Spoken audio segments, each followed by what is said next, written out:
Shelly dan saya pulang ke rumah dari perjalanan akhir pekan itu, tetapi saya tak mampu terhubung dengan kehidupan tempat saya kembali. Saya telah berubah total dalam hitungan jam. Kondisi batin normal saya telah tertransformasi ke dalam sebuah kondisi yang begitu jernih. Baik hasrat maupun rasa takut tak mampu menyentuh saya pada hari-hari awal itu. Bahkan pikiran-pikiran pun memudar sebelum mencapai pusat kesadaran saya. Yang saya ingat saat itu hanyalah rasa yang kuat dan tak tergoyahkan akan satu niatan yang terpusat. Aku tak akan pernah meninggalkan kondisi ini. Apapun yang terjadi, aku tak akan pernah membiarkan apapun merenggut saya dari tempat ini. Tidak ada suara pikiran yang mengatakan hal itu kepada saya. Itulah diri saya yang sebenarnya. Saya bukan lagi Mickey Singer. Saya adalah keberadaan yang tak akan pernah mengkhianati kedamaian itu atau membiarkan apapun mengganggu keheningan yang agung itu. Saya seperti seorang bocah yang harus mempelajari segala hal dari awal lagi. Saya harus belajar makan dengan cara yang selaras dengan kedamaian itu. Saya biasa mengisap ganja, tapi sekarang berhenti total. Kondisi saya sejernih kristal, dan saya tak mau mengotorinya sama sekali. Saya harus belajar kuliah sambil tetap terpusat secara sempurna. Saya sedang menjalani program doktoral dengan beasiswa penuh.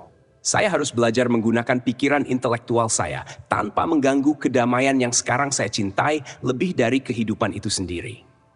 Selama beberapa minggu berikutnya, saya merasa seperti dilahirkan kembali. Saya ingin sekali kembali mengulangi peristiwa itu.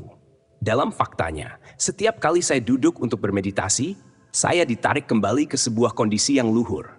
Beberapa tabir penghalang telah terkoyak di dalam diri saya, dan sekarang menjadi mudah untuk secara natural kembali ke kondisi itu.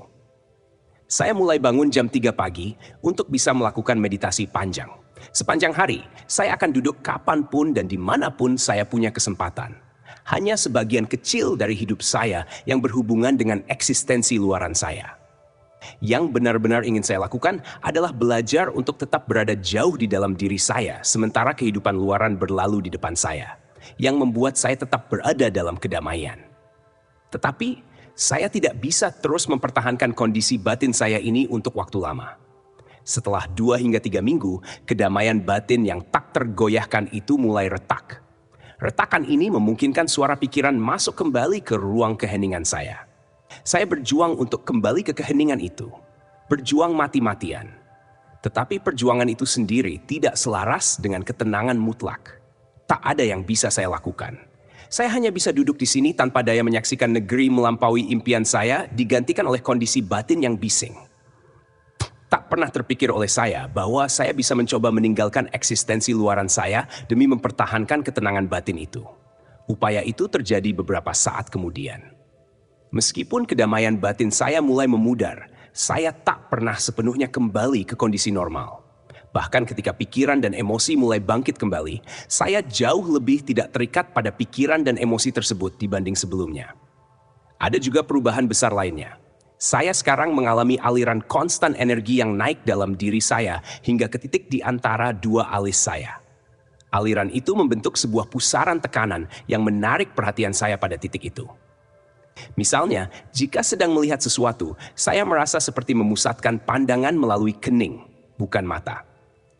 Ini tidak mempengaruhi kemampuan saya melihat. Ini membuat saya semakin dekat dengan kondisi meditatif setiap saat. Perlu dicatat bahwa fokus pada aliran energi itu bukanlah sesuatu yang saya lakukan, melainkan terjadi dengan sendirinya. Saya baru sadar bahwa aliran itu belum pernah ada sebelumnya, dan sekarang aliran itu selalu ada. Tarikan terhadap perhatian saya ke titik di antara 2 alis menjadi guru sekaligus teman saya. Ketika suara mental ingin mengatakan sesuatu, saya sekarang punya pilihan. Memperhatikan suara itu atau tetap berfokus pada aliran energi batin tersebut. Akhirnya saya menyadari bahwa jika saya tidak ingin mendengarkan ocehan mental, yang harus saya lakukan hanyalah sedikit meningkatkan konsentrasi pada aliran energi ke kening saya. Pikiran-pikiran kemudian akan berlalu begitu saja tanpa mengganggu saya. Melepaskan pikiran menjadi permainan bagi saya. Kehidupan saya menjadi pengalaman yang lebih ringan daripada sebelumnya. Melodrama pribadi saya masih muncul, tapi tak mampu menarik saya masuk ke dalamnya. Saya terberkati dengan aliran energi batin ini, yang membantu untuk membebaskan saya dari diri saya sendiri. Yang lebih penting, saya sekarang tahu bagaimana rasanya melepaskan diri dari diri personal saya. Niatan saya teguh. Tak peduli berapa lama waktu yang dibutuhkan, saya akan menemukan jalan untuk kembali terlepas dari diri personal saya. Tetapi, tak butuh waktu lama sebelum perubahan-perubahan eksternal dalam hidup saya mulai menyaingi perubahan-perubahan batin yang saya alami. Ini bermula dengan Shelley. Suatu hari dia memberitahu saya bahwa sudah waktunya untuk berpisah. Sungguh, ini membuat saya bingung. Meskipun kami baru menikah 1,5 tahun lalu, fondasi kehidupan pribadi saya telah dibangun di sekeliling dirinya selama bertahun-tahun. Saya berusaha dengan sia-sia untuk bersandar kepadanya. Tapi pada titik tertentu, saya melihat sesuatu yang belum pernah bisa saya lihat sebelumnya. Kuatnya kepribadian dan intelek saya tidak memberinya ruang yang dia perlukan untuk bernapas. Jika saya memang mencintainya, saya harus melepaskannya. Tepat pada saat itu, seorang teman saya membutuhkan seseorang untuk menjaga rumahnya ketika dia pergi. Saya pindah ke rumah itu dan memulai proses merawat hati saya yang hancur. Perubahan mendadak dalam kehidupan eksternal saya berdampak besar pada praktik batin saya. Saya sudah berkomitmen penuh pada meditasi rutin saya. Mengeksplorasi kedamaian batin yang mendalam telah menjadi tujuan hidup saya.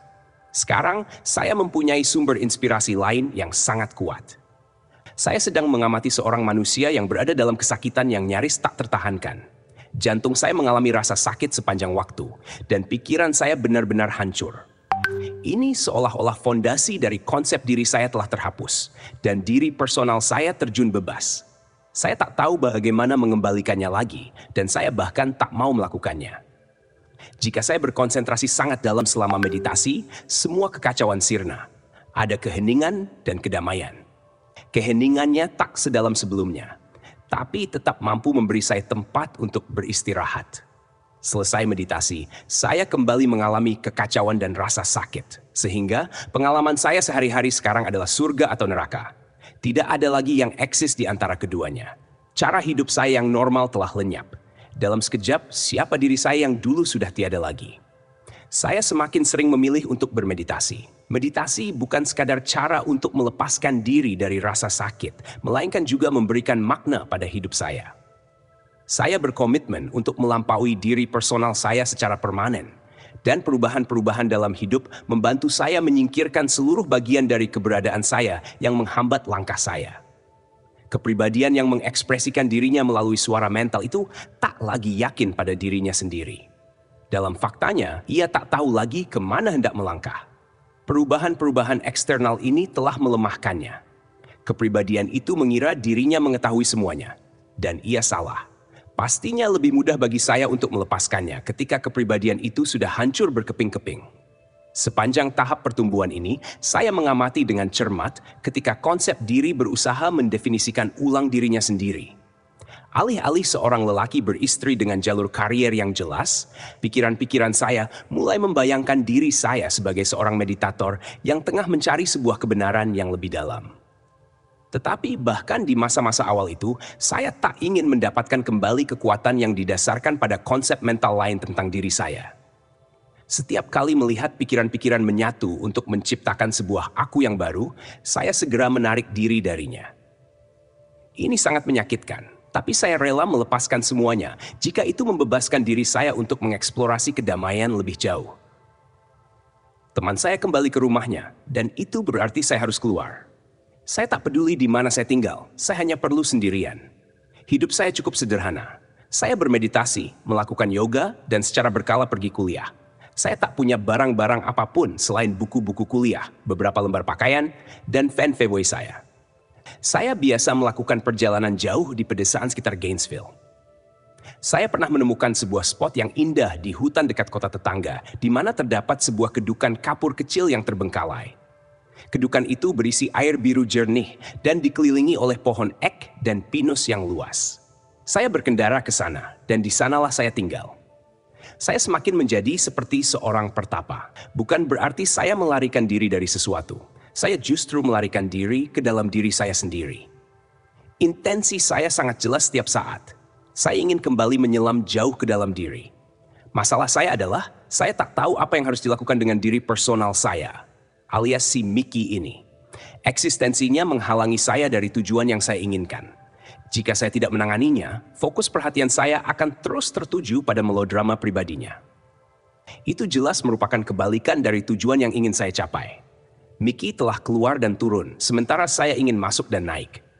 Pada saat itu saya yakin pada satu hal, dialah masalahnya, dan dia harus pergi. Saya menjadi sangat serius untuk menyingkirkannya. Tapi saya tak tahu caranya.